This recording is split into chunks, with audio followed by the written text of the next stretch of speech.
지난 부처님 오신 날 잘 보내셨는지요? 이번 시간에는 환웅천왕이신 부처님에 대한 추가적인 진실을 밝혀드리겠습니다. 스키타이란, 유럽의 많은 국가들이 자신들의 선조가 스키타이라고 합니다. 그러면 스키타이의 정체를 밝히면 유럽과 우리의 역사가 연결되었다는 것을 입증할 수 있을 것입니다. 카타이, 스키타이는 과연 무엇일까요? 몽골 비사와 집사에서는 키타이라고 합니다. 위키백과 거란조를 인용하면 거란은 키타이라고 합니다.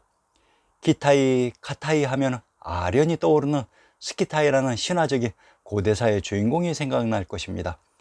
스키타이라고 하지 않고 키타이 혹은 카타이라고 한 데에는 어떤 언어적 비밀이 있을 것입니다. 우리는 거란을 요 나라라고 합니다. 그러면 요를 우리의 지리지인 신증동국여지승남에서 먼저 찾아봅시다. 평안도 덕천과 영혼의 군명이 거란의 실체인 요라고 합니다. 우선 요의 바른 의미를 살펴보고 역사 속으로 들어가 봅시다. 여지는 소인, 아라린, 천부가 있었던 역사 속 압록강 주변 사람들을 의미하는 랴오인이라는 말이었습니다. 언어 간섭상 아랄은 랄해 혹은 랄수, 랄하가 되는데 랄이라는 말은 발음하기가 힘들어서 라오 혹은 랴오가 되니 그래서 랴오해, 라오하, 라오수가 되는 것으로 그 만주어 발음을 한자로 고정해서 요하가 되고 그 요하인 위수의 동쪽이 요동이 되고 서쪽은 요소가 되는 것입니다. 이 랄해 주변 지역을 만주라고 불러왔던 것으로 만주가 무슨 뜻일까요? 우선 만자의 뜻을 살펴봅시다. 기본적인 뜻이 가득 차다는 의미인데 그릇에 가득 차서 흘러 넘치고 퍼진다는 뜻입니다. 이 요동 지역의 아무하인 아무르 압력과 히르하인 히라의 베고카, 금강이 천부가 있는 산인 파미르 산에서 천산에서 흘러넘쳐나가 퍼져나가는 모습이 지역의 이름 만주로 고착되어서 전해오게 된 것입니다. 자, 그러면 스키타이인 키타이가 고려였다는 결정적인 증거를 제시해 보겠습니다. 먼저 집사와 몽골 비사에서 징기스칸이 키타이 즉 동방견문록에서는 키타이의 수도인 송도를 공략하는 과정을 살펴봅시다. 위에 몽골 비사에서 나오는 지명 중에 징기스칸이 키타이를 공격하며 등장하는 지명 고용관과 용호대가 등장하는 문장을 하나 인용해 봅시다. 조선의 동문선 제17권에 나오는 설장수의 고추가뭉이라는 시로 조선의 개국공신으로 날리던 사람입니다. 조선의 개국으로 고려의 수도가 황폐화되어 있는 것을 보고 그 감흥을 읊었습니다. 그 송도에 가장 유명했던 두 지명을 읊고 있는데 묘하게도 고용관과 용호대입니다. 징기스칸이 키타이의 송도를 공략하기 바로 전에 거친 지명이 고용관과 용호대였습니다. 그런데 설장수의 시는 고려의 수도 개경 송도 앞에 있는 지명으로 언급하고 있습니다. 그렇다면 키타이인 스키타이 샤카터가 바로 고르라는 말입니다. 천축구, 천축, 천부도에서는 무슨 일이 중심적인 일로서 천하의 원형이 되었을까요? 하늘과 인간이 하나가 되는 천인합일의 깨달음과 각성이 있었고 신인합일이 있었습니다. 이 천인합일, 신인합일을 성취한 즉 신선의 경지를 이룬 선을 이룬 해탈득도한 사람을 신선, 신인 혹은 선임부처, 처센이라고 불렀습니다. 이것이 조선 역사의 핵심이었습니다. 이 핵심을 흐트러 놓고 지우는 작업이 바로 역사 조작의 본질인 것입니다. 부처는 마치 부다의 번역어인 것처럼 배워왔지만 실상은 부처를 부다로 표기했을 뿐입니다. 환웅천왕은 비로자나 즉 비롯한 그 이후의 모든 것이 비롯된 처음의 요래인 이와 같이 여여하게 오신 부처님이신 것입니다. 이 부처님을 부도, 박달, 배달, 백두 혹은 박달부처 혹은 샤카부처, 석가부처, 환웅천왕이라고 불렀던 것입니다. 후한서 서역전에 천축국은 일명 신독국이라고 하는데 그 나라는 큰 강을 끼고 있고 부도도를 닦고 있는데 사람을 죽이는 정벌전은 하지 않는다라고 했습니다. 이게 무슨 의미인지 신증동국여지승남을 통해 밝혀보겠습니다. 평안도, 자산, 황해도, 문화, 함경도, 문천은 문성과 문주의 지명이 일치되는 곳으로 문주는 조금 더 광역적인 표현으로 문주에 있는 성이 문성이 됩니다. 이곳에 환인, 환웅, 당군의 묘정과 사당이 있어 세상 사람들이 참배하는 신성한 곳으로 이곳은 무령을 사용하지 않고 천웅의 법이 시행되었던 천축입니다. 이곳 천축인 천부를 둘러싸고 있는 지역이 무주로, 이곳 무주는 속세의 법인 무력이 통했던 지역으로, 그래서 문과 무로 이 두 지역을 구분했던 것입니다. 곽박에 의하면 조선의 지금은 낭랑군이라 했습니다. 조선인 낭랑의 지명을 살펴봅시다. 경상도 경주의 군명이 낭랑으로 경상도 경주의 신증을 인용해 보겠습니다. 경상도 경주를 황도와 화산의 양지라고 합니다. 화산의 양지는 화양이고 이곳에 있는 성이 화성이 됩니다. 경상도 경주가 신시계천의 무대 화양의 촉이었던 것으로 황해도 황주는 또한 제왕의 도시인 고고죽국이기도 합니다. 천축은 또한 천안과 동일한 지명을 다르게 쓰는 방식이기도 합니다. 충청도 천안과 평안도 안주는 영주의 군명이 중복되는 동일한 지명입니다.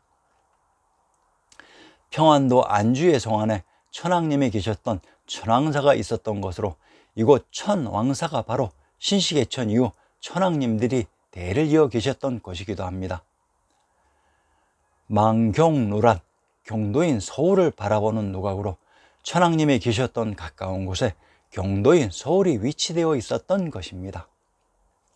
옥황상제 염라대왕, 옥황상제란 옥당에 계신 인간세계 최고의 윗지왕인 천왕이라는 의미입니다. 옥당의 비밀을 먼저 밝혀봅시다. 옥당에 있는 하천이 옥천입니다. 용담의 지명은 동학의 가사 용담유사의 무대로 천왕님이 계셨던 곳의 연못이기도 합니다. 전라도 남원을 인용해 봅시다. 전라도 남원을 교령군이라고 하며 용담이 이곳에 있었다고 합니다. 교령군인 전라도 남원이 경도인 서울에 있었다는 것은 절천히 밝혀드리겠습니다. 용안에 있는 성이 용성이고 용성에 있는 연못이 용담입니다. 상기의 모든 지명은 용과 관련이 있는 지명이었습니다. 전라도 남원의 군명이 용성이란 천왕님인 용왕님이 계셨던 성입니다. 서울의 용산은 또한 용땅에 있는 산이기도 합니다. 천왕이신 부처님을 옥황상제 용왕님이라고도 불렀습니다.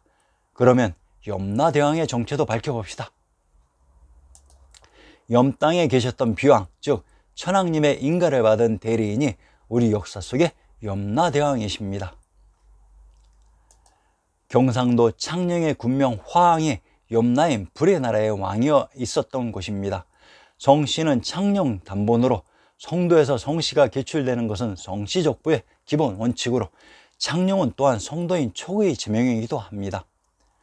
경상도 창녕의 건치연혁을 인용해 봅시다.